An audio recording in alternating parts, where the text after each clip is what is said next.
Good morning and welcome, friends, to the Unitarian Universalist Church of Tarpon Springs. My name is Mark Hopkins, a member here at UUCTS, and son of Mary Elizabeth Hopkins, who gave birth to me, her second son, in 1950 in the Appalachian Hills of eastern Kentucky.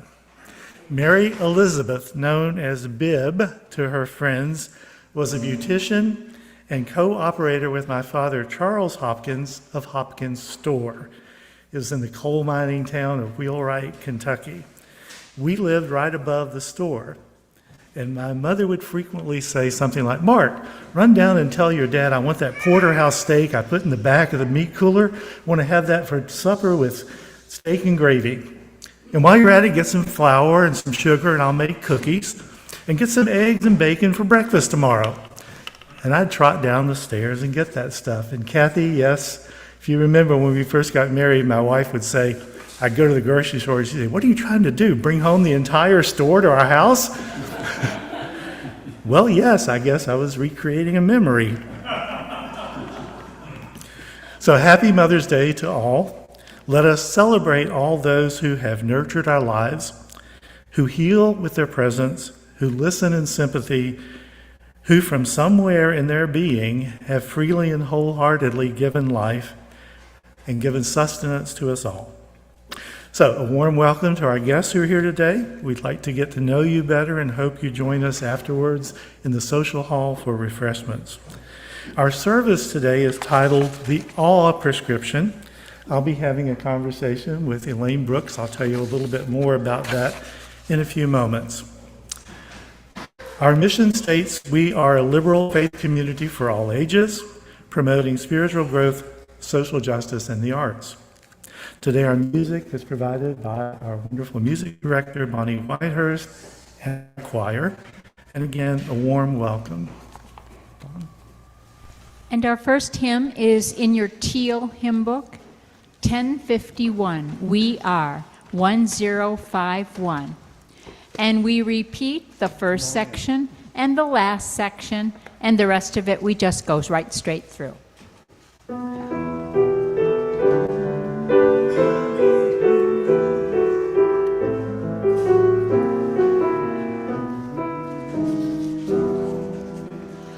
For each child that's born, a morning star rises and sings to the universe who we are. For each child that's born, a morning star rises and sings to the universe who we are.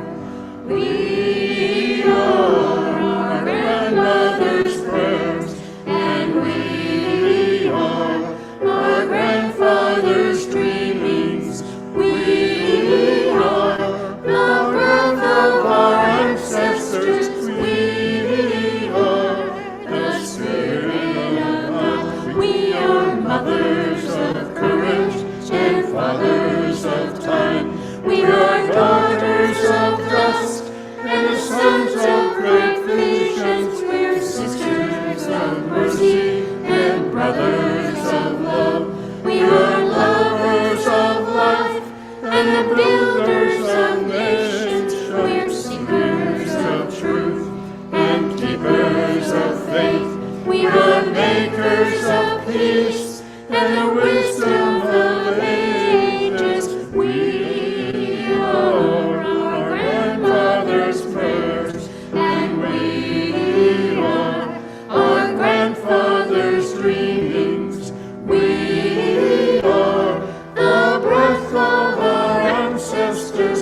We are the Spirit of God.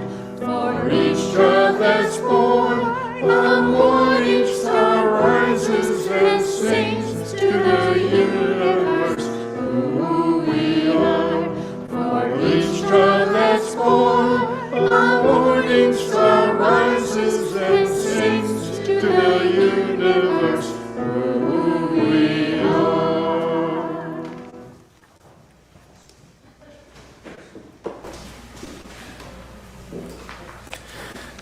So I mentioned the service is titled The Awe Prescription, and I'll be having a conversation with Elaine in a few moments.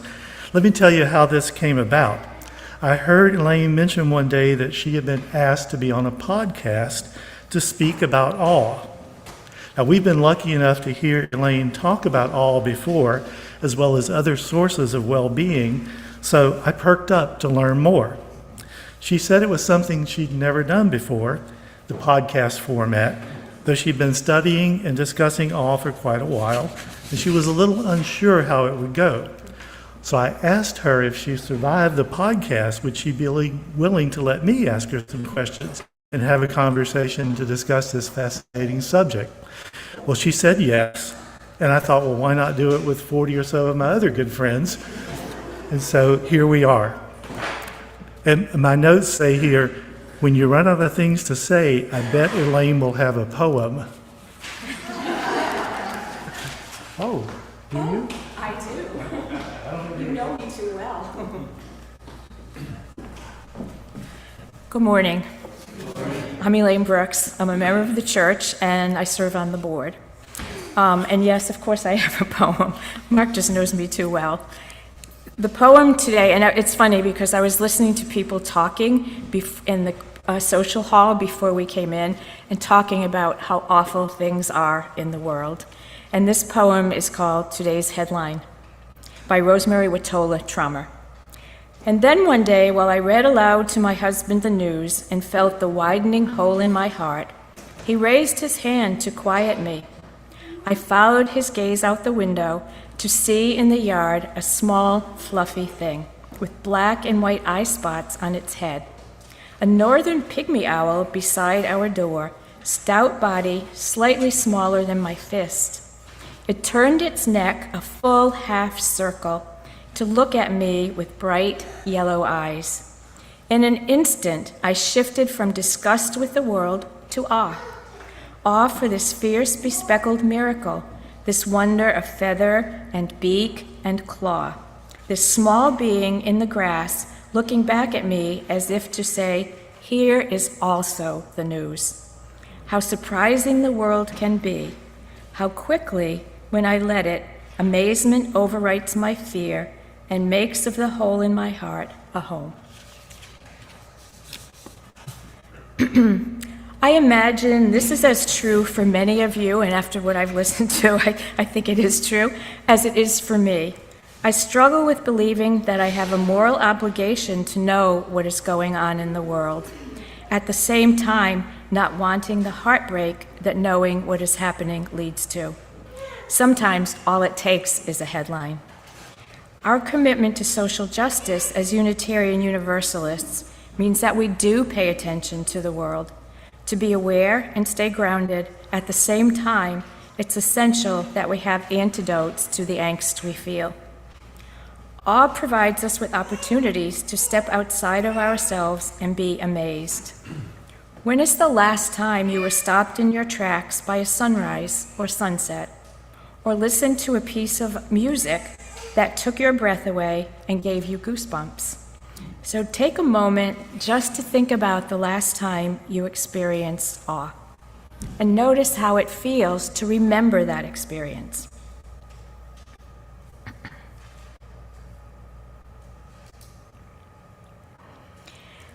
Two weeks ago, Jami led us in a service honoring the earth. What better place to find awe than in nature? Last week, Janae Johnson invited us to pay attention, which is the first step in finding awe. Today, the poet asks us to turn our gaze away from the hole in our hearts and pay attention to how surprising the world can be. Mark and I will explore the awe prescription, sharing the benefits of awe and ways to make it a part of our lives, among other things. We hope that you will leave inspired to search for ways the world will surprise and amaze you.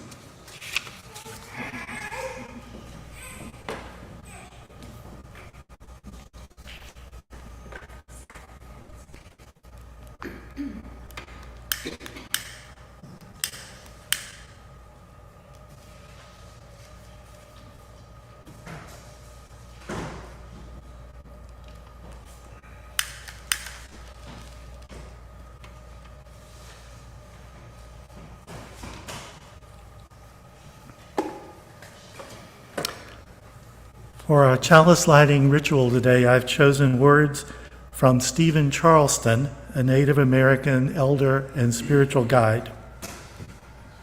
Sometimes I laugh when I pray. I hope you do too.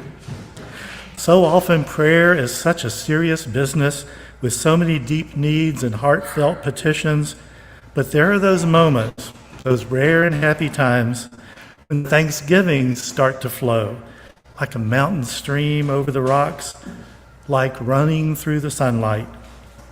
And I cannot help but smile at the beauty of it all, smile at grace so abundant. May the Spirit give you reason to laugh today. May your prayers turn to delight. May your thanks be said with a smile. May your life run through sunlight, prayer and laughter the same. Unitarian Universalism is a covenantal faith. We will now read together our congregation's covenant. We strive to look for and encourage the best in each other as we move toward justice, peace, and love for both ourselves and the world. And when we fall short, we will seek understanding, reconciliation, and a return to covenant. Diana Rife will join us now, and we will sing Spirit of Life.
Sadly,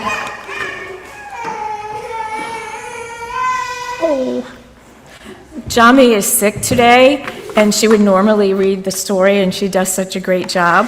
So I said I would step up and read the story today, and hopefully I can fill her shoes. The title of the book is Awe, a Little Word for a Big Feeling, written by Janine Sanders with illustrations by Camilla Carasone. And what it says in the beginning is, Dear reader, awe is a little word for a big feeling, a feeling so big and spectacular that no words seem to come close to the feeling of awe. Awe fills me up from the tip of my toes to the top of my head. Awe brings me so much joy, and I am always grateful. Before you turn the page, I'd like you to do one small thing. On a warm, clear evening or cold, cloudless night, lie on a blanket outside. Best to be away from bright lights and have a safe adult with you. Place a pillow under your head and stare up at the stars. Keep staring while you silently count to 100. Stay as long as you like. The longer you stay, the more you will see. Now turn the page. What did you notice as you lay under the stars? How did you feel? If you felt joy, if you felt wonder, if you felt tingles or a heart so full, that feeling is called awe. Awe is a little word for a big feeling. Whenever I look at the billions of stars on a clear night, or see a big full moon change from orange to white as it climbs into the sky, my feelings of awe are so big I have no words.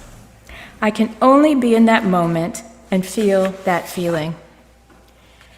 Awe can be found in many places, in small places like a garden, or in big places like the forest or the ocean. You can find awe all around you when you stop, take time, and notice. Some people look at pieces of art and get that joyful, full heart feeling of awe. Some people swim in the ocean, and as the cool, crisp water runs over their body, they too have that feeling. I'm older now, but when I was a little girl, I lived on a farm. I rode my horse, Billy Mack, nearly every day. Billy Mack and my dog, Four Eyes, were my best friends. On warm, summery days, we would ride down a grassy track near my house. I would tie Billy Mack up to the fence, and Four Eyes and I would lie in the grass. While Four Eyes slept in the sun beside me, I would stare up at the bright blue sky. White, fluffy clouds would drift by in all kinds of shapes. Sometimes I would close my eyes and feel the sun on my face. A feeling of joy and a heart so full would surround me like a cozy blanket, a feeling of awe. When have you felt awe? And hopefully you did go back to that a few minutes ago. Was it in a tall rainforest or swimming in a rock pool? Maybe climbing a mountain or listening to a beautiful song. Was it when you watched a sunrise or sunset from a rocky shore or viewed a painting that took your breath away? Maybe it was something so delicious that you will remember the taste forever. Or was it the smell of jasmine in early spring, or the feeling of being loved? Awe is all around us if we take the time to notice. You don't have to be on the top of a snow-covered mountain or parachuting out of a plane. It might simply be that you stopped. You looked and you marveled at the perfect raindrop circles spiraling one after the other on a blue-green pond. Maybe the smallest things can give us the biggest feelings. Awe gives us joy, it gives us hope, it fills our hearts with wonder. Find awe in the saddest of times and the happiest of times. You don't have to search for awe. Awe is all around you. You just need to notice.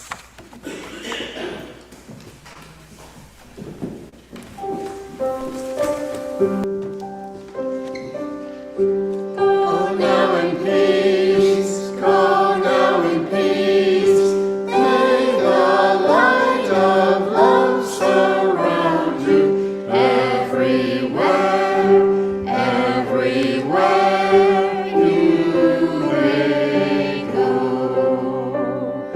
Go now in peace, go now in peace.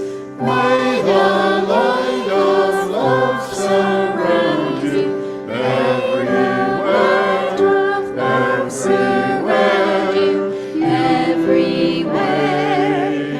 everywhere you may go.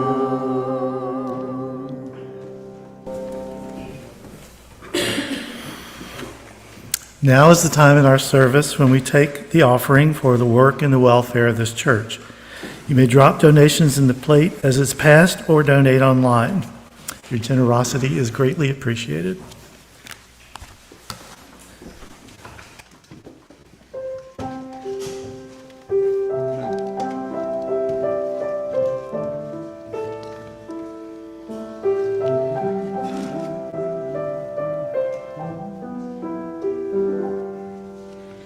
You think you own whatever land you land on. The earth is just a dead thing you can claim. But I know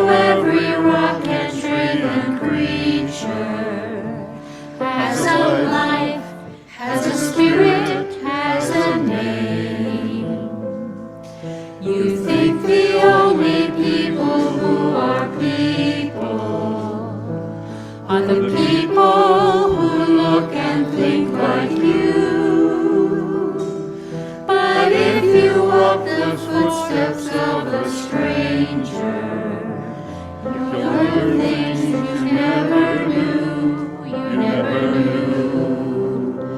Have you ever heard the wolf cry to the blue corn moon, or asked the grinning bobcat why he ran? Can you sing with all the voices of the mountain? Can you paint with all the colors of the wind? Can you paint with all the colors of the wind?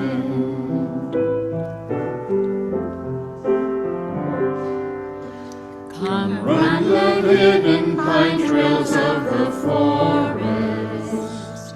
Come taste the sun-sweet berries of the earth. Come roll in all the riches all around you, and for once never wonder what they're worth. The rainstorm and the river are my brothers. The heron and the otter are my friends. And we are all connected to each other in a circle, in a hoop that never ends.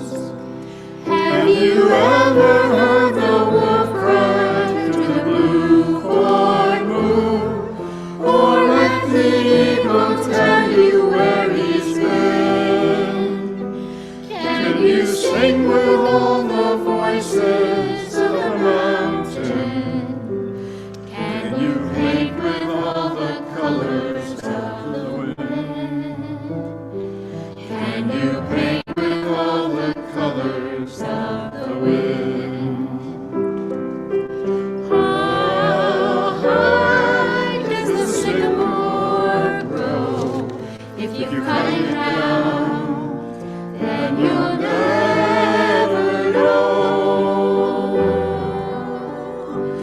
And you'll never hear a wolf cry to the blue corn moon, for whether we are white or copper skinned, we need to sing with all the voices of the mountain, need to paint with all the colors of the wind. You can own the earth and still all you own is earth until you can paint with all the colors of the wind.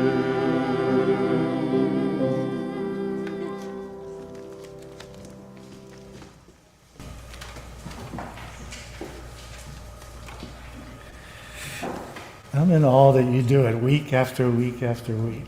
Amazing. Amazing.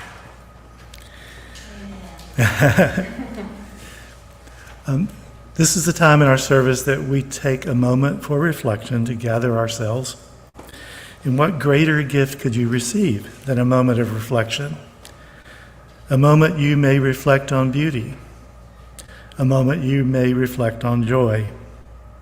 A moment for you and your imagination to run and play together. But it would be a little presumptuous of me to say I will give you a moment to reflect. The moment is yours, has always been yours, and will forever be yours. I will only mark the time that you may give yourself full attention for this moment.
Welcome, Elaine. Thank you, Mark. Come in, get comfortable. I'm here. You're among our friends. I mentioned at the top that I am fascinated with awe and the whole experience and the things you can share. But let's start with the first things first. How did you get invited to be on the podcast? Last summer, I was invited to do a virtual workshop for the Journal Therapy Conference. And one of the participants was a woman from the UK who has a podcast. And so after hearing my workshop, she invited me to be on the podcast to talk a little bit more about awe. And so that was an hour and a half experience. And I have to condense that hour and a half into the 20 minutes that we have here. Well, these are really smart people. This is the fast class. They'll get it. And actually, the children's story today pretty much said it all. Oh, okay. But I'm counting on you to put a lid on me if need be, because I can get carried away, as John will say. Notice, yes, he'll confirm that. I think I told you once, I was part of a speakers bureau at a hospital I worked at, and we would go out and give talks to different groups, and I showed up for a lunchtime talk to this one group, and I asked the person who was sponsoring it, I said, remind me how long you want me to talk. She said, oh dear, talk as long as you want to. We all leave at 1 o'clock. So they'll help us. So they'll leave if it gets too long. When we look out there and it's empty, it's probably time. It's probably time.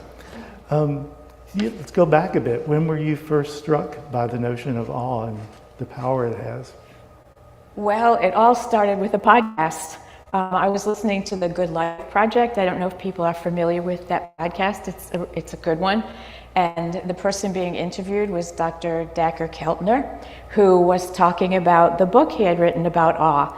And it was the science of everyday awe and how it can transform your life, something like that. Sounds cool. It sounds cool, yes. But I'm a bit skeptical. So I thought, well, you're going to tell me how this can transform my life, so I probably need a little bit more than you tell me. And so I went to him, and he was very inspiring, and he gave a lot of important information about awe. So after that, I went and I listened on Audible to his book, and then I read his book, and then I went to YouTube, and I've watched a lot of interviews with him on YouTube. And he is just so knowledgeable and so humble. And he convinced me that awe certainly can have a positive impact on our lives. And I also started paying attention to my own life, to when I would experience awe. I don't know that I'd paid that much attention before. I knew I had experiences, but did I really pay attention? I'm not so sure. But I started to pay attention and realized that my life could be transformed, not in some big major event, but in little bits, in little pieces of transformation. So how long ago was this? it was about 2.5 years ago, and I've just done this deep dive. Okay. And it's become a passion for me because I know that it had an impact on my life. I feel like I want to share that with other people, especially in the times we're living in. I think we really need this. And I've had people say that to me.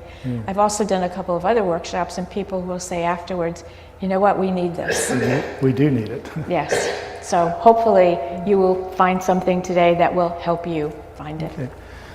Without getting too science-y, could you summarize Dr. Keltner's work for us? I can give you a few ideas. Give us a few ideas. I'll give you a few ideas because I love science, and I'm actually glad there is a science of awe, because if we want to believe that what somebody is telling us, at least I want to believe it, I need data. I need somebody to say, this is what we've learned about awe. And there's a lot of research that is being done.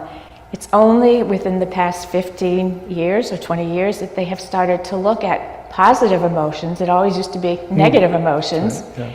And awe wasn't even studied right away. Yeah. So it's maybe been the past 15 years that they've done research. So some of the things that they've researched and can tell us is that experiences of awe help to decrease inflammation. And the more we learn about the role that chronic inflammation plays in our health, It's important if we can have ways to help reduce that, Yeah. that don't involve taking a pill or doing something major, but small experiences of awe, they've shown, can help do that. It also resets our brain and helps to calm us, decrease stress. You know, when we're stressed, it's our sympathetic nervous system that gets activated, the one that increases our heart rate and our breathing becomes shallow. But if we're experiencing awe, it's our parasympathetic nervous system, and that is a little sciencey, I know, but just a little bit, that the rest and digest You're not system. over my head yet. Right about there. The rest and digest system that gets activated. Another thing it does is if we're having an experience of awe, time gets more expansive. We're not paying attention to, oh, what time is it? Do I need to go now? I can recognize that one. Yeah. Yeah, it gives us more time. So that's one of the other things. Yeah. And it also, this is probably my favorite one, it takes us out of our heads. I know as Unitarian Universalists, we're probably thinkers, and we probably spend a lot of time in our heads. Even just reading a headline, thinking about what's going on in the world. I know I can get so caught up in that, and it's hard to stop my brain. But especially if I go out into nature and I see something that sort of stops me, I walk on the Dunedin Causeway almost every morning, and I see a lot of sunrises and a lot of other things. And that kind of sets the tone for my day. There's at least some little experience of awe. So it connects us to something bigger than ourselves, and it also helps us to recognize our common humanity, that we are connected to, and interdependence is one of our values. Yes. So it helps to reinforce our interdependence. Yeah. I know a thinker who finds this experience kayaking, that she finds awe. I wonder who that is, Mark. Random. But just one of the most important things for me in his research was that when he was researching this book, they asked 3,000 people in 26 countries to share their experiences of awe. And when they got this data back, they classified it into 8 categories, which they called the 8 wonders of life. I did my homework. So I know what the 8 wonders are. Moral beauty, nature, collective effervescence, music, visual art, spiritual and mystical experiences, life and death, and epiphany. And honestly, what struck me when I first read that list and read it again right now is how much of that is around me in this moment, around us. I mean, visual art, spirituality, music, collective effervescence, whatever the heck that is. I'll explain it briefly. But these people seem effervescent. So that's the list. What are at the top of the list? What should we be paying most attention to, given that we have Limited time? Yeah. Because I could talk about all of them. Yeah. I'll talk about 2 of them, but I'll mention the top 3. And when I knew there were these 8 wonders, I thought, well, what would I imagine most people would say? And I thought it would be nature, or maybe spiritual experiences, but it wasn't. It was moral beauty. And I'll talk about that in a minute. And collective effervescence is, we've all had this. We've gone to football games or baseball games or concerts when that energy, there's all those individual people, and then there's this collective energy that happens. But I just love saying collective effervescence because I think it sounds like something we should bottle and be able to drink once in a while and just get that feeling, that energetic feeling that we get when we have that experience. But nature, how many of us have not had experiences of awe in nature? I'm sure we've had many. And that is one of the things, the 2 things that they've done the most research on is nature and music. And those are definite pathways to healing. Think about if you're stressed and you go out in nature, or you listen to a piece of music that, I don't know about you, but I have music that I turn to when I'm stressed, and it calms me. So maybe think about your music at some point. Do you have that music? But I just would like to share one experience in nature, and it's not mine. It was one that this man shared during the workshop. And he talked about how there was this wasp's nest on his property, and they had to get rid of it. And he and his wife were sitting on their porch, waiting for the exterminator, and talked about the awe that he experienced while he was watching the wasps in this nest. And as he was talking, he had his hand on his heart. It brought me to, I just got teared up when just listening to him. But he just felt so awful when they finally came and they did have to take and exterminate that nest. But to think about this man was so moved by watching wasps.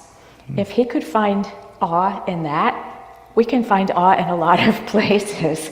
And just we need to look for them. Yeah. Moral beauty. Yes. Moral beauty. My favorite. My favorite too, because when I read that and read about it, I thought, yes, we hear so much about moral injury, and we're so aware of all that is happening in this world right now, to be able to find moral beauty.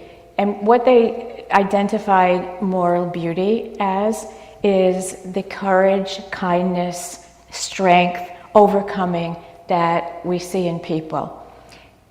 I think there's a lot of moral beauty that's happening in the world right now. I was thinking about Michigan, what people did in Michigan when they were trying to take away so many people, the courage they showed, the determination. And right now, what's going on in Alabama and Tennessee, taking people's voting rights away. But people are out there demonstrating great moral beauty in protesting that and having the courage to do that. But what I really think about is right here in this room, the moral beauty in the people sitting here and at the people in this community who aren't here.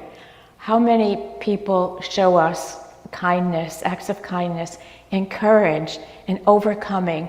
We've had a lot of people who have overcome physical issues lately, but just the strength of people in this community is great evidence of moral beauty. And so I'd ask you to think about, who in your life do you think about when you consider moral beauty? I mean, we've got great people in history that we can turn to, but who in your personal life demonstrates that for you? I'll just take a minute and think about that. And maybe, we'll let you think about it for a minute, but maybe you can tell those people. Maybe you could go to somebody and say, hey, I learned about this thing called moral beauty, and this is how I see it in you. To share that with people, because it's important. It really is. And it does inspire awe. I mean, yeah. Okay. Well, that's worth continuing to ponder and coming back to, but I don't want to get too much farther without asking you this, which is the connection between awe and wonder, because you made that distinction and it helped me understand something. Awe, we're experiencing awe. We've talked about how we experience awe, and that's awe. And people often use those two terms interchangeably, but they're not. They're not interchangeable. Awe is that experience that we have, and wonder is what happens. Awe creates wonder in us. There's a neurotransmitter called dopamine that gets dumped when we're having awe, and that creates curiosity. So when that happens, we might become curious about something. And I'll just share real briefly how that worked for me. Since we moved to Florida, I am awed by the clouds. Every day when I walk on the causeway and I see these clouds, it's like I'm awed by them. And then I got to thinking, well, look at all these white fluffy clouds. How do they hold, how much water do they hold? How do they do that? And so I did my research. I went to the National Weather Center and discovered that these clouds can hold somewhere between 1 million and 1 billion pounds of water. So I was awed even more, but then I thought, of course they can. Think about how much water comes out when it rains. How did you not know that? But I didn't know that. So the awe I experienced looking at clouds made me wonder and made me learn. So maybe later today you can think about a time you've experienced awe that created wonder and made you go or led you to go and research something. That's a really good tip. Yeah. Let me make sure they're still awake because this is my best question. Oh God. I'm afraid if it's your best question. What is the most awesome thing you've learned about awe? That's actually a really good question, and I like that question. The most awesome thing I've learned about awe is how simple it is to experience it, how easy it is to find it. We don't have to spend money. We don't have to go learn something, or maybe we need to learn a little, but it's simple and it's there. We don't have to go on some big trip and maybe stand in front of the Taj Mahal or places like that. It's available to us. All we have to do is set our intention to look for it and pay attention to what's out there in the world. It's so simple and so available. Yes. That's the most awesome thing about awe for me. What I've observed in the past few weeks since we've been talking about this is that intention and attention is the formula. I can't call it up on demand. I can't ask Siri, give me a moment of awe. I can't dictate it, but I can be open and receptive. And you said earlier you found more after you explore it. I find more, but I can't conjure it. Right. Yeah. And we don't have to wait for it to come and tap us on the shoulder and say, here I am, I'm awe, I'm going to do something for you. Are you ready? We need to be ready, but we also need to look for it. Okay, we titled this the Awe Prescription, so, and now we know it's available without even a deductible. It's there.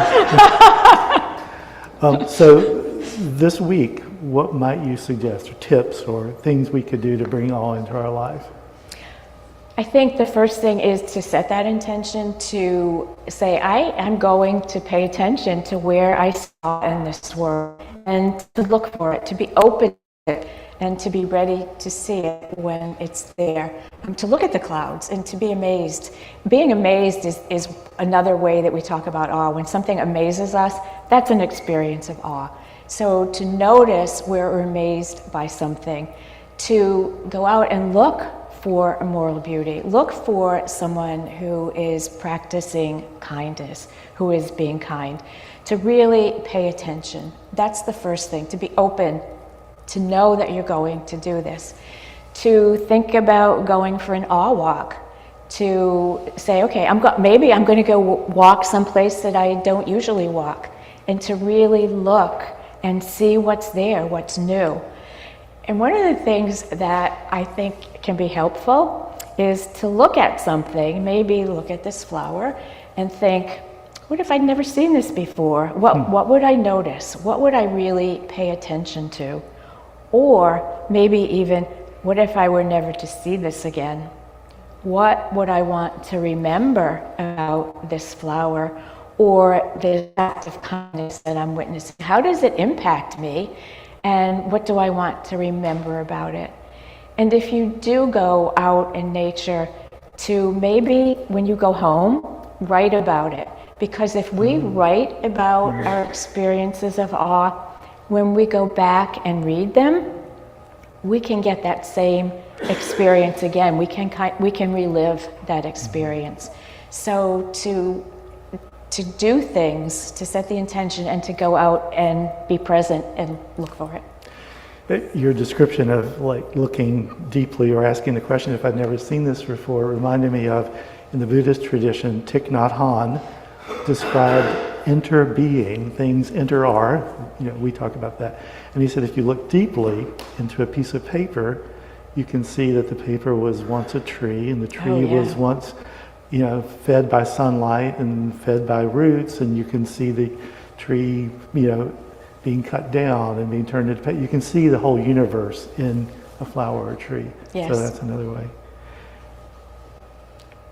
Okay, so all strikes me as close to, or maybe let's think about it as a superpower. So if we're creating a new Marvel comic, for example, with all as the superpower, what would your Marvel superhero be capable of? I have great respect for superheroes, Yes. and I think they're amazing. They're awesome.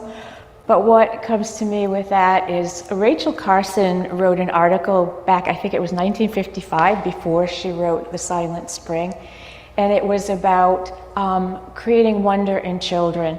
And she said, if I had, I probably don't have this exactly right, but she said, if I had influence with the good fairy who's supposed to be present at every child's christening, I would ask her to give them wonder that would last them a lifetime and would never go away, so they would always have wonder in their life.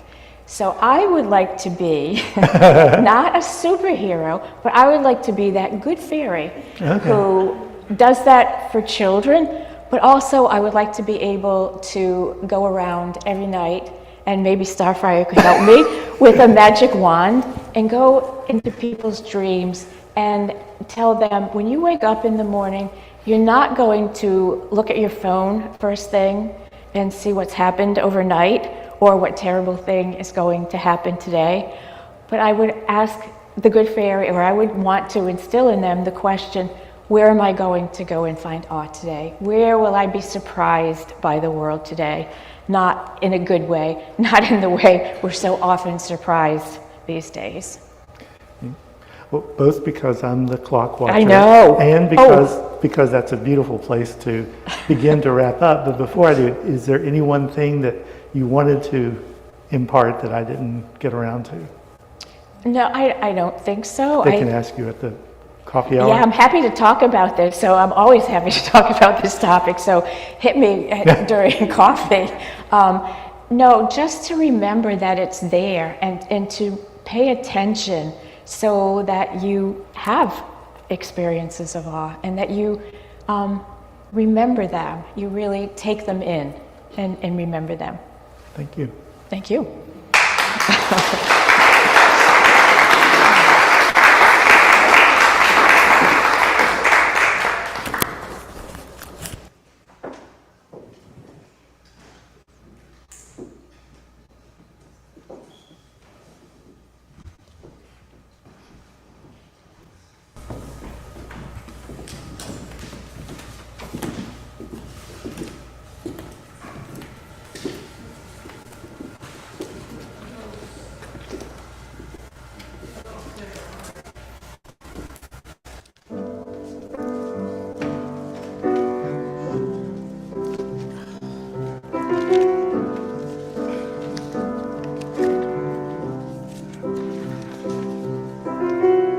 Imagine there's no heaven.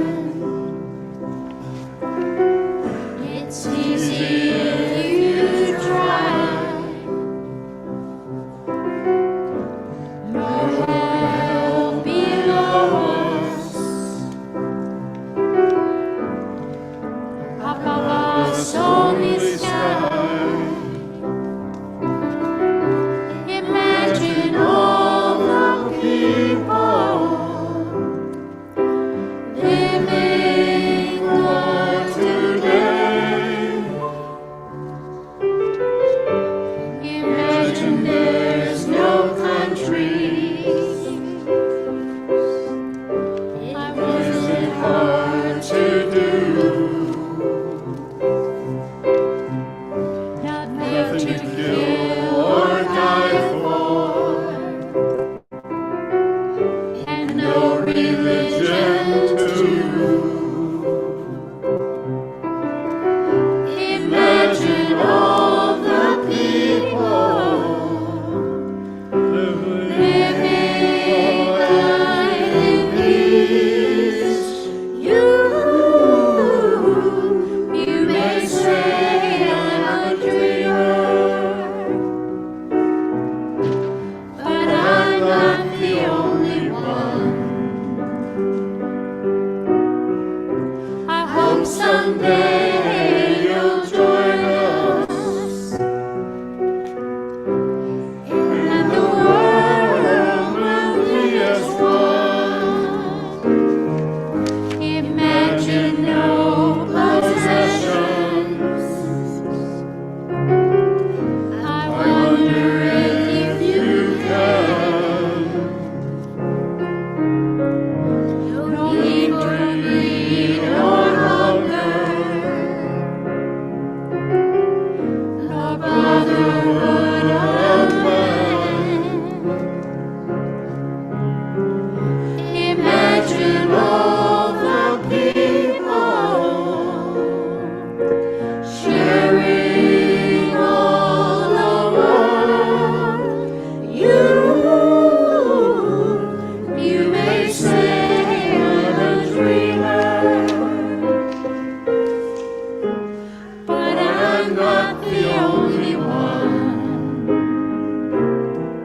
I'll close with these words by an anonymous poet.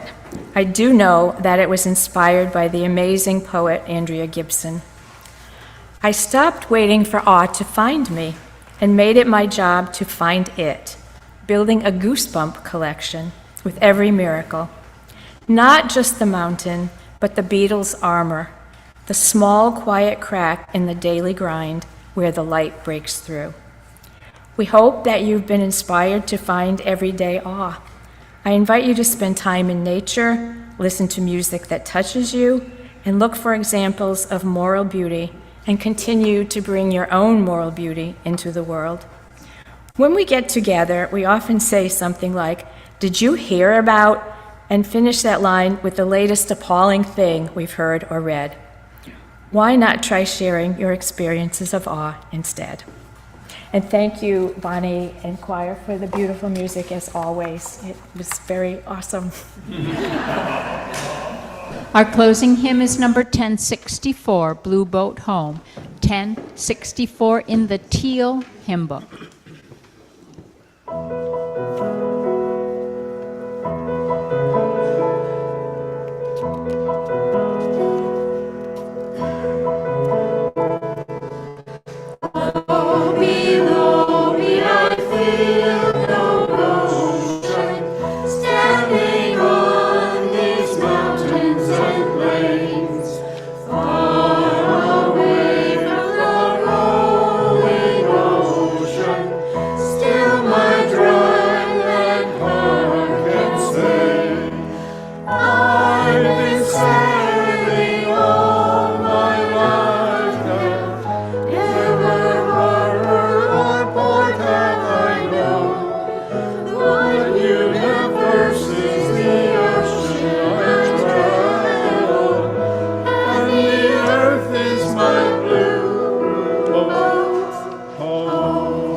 As we extinguish our chalice with these words, Connected Points of Brightness by Irene Glass. As we extinguish our chalice, may we remember the flame of life in all things, the bright center of our planet, the star that lights our world, and the way those points of brightness connect within us and within all things. May we carry the light, may we share it freely, may we find it everywhere.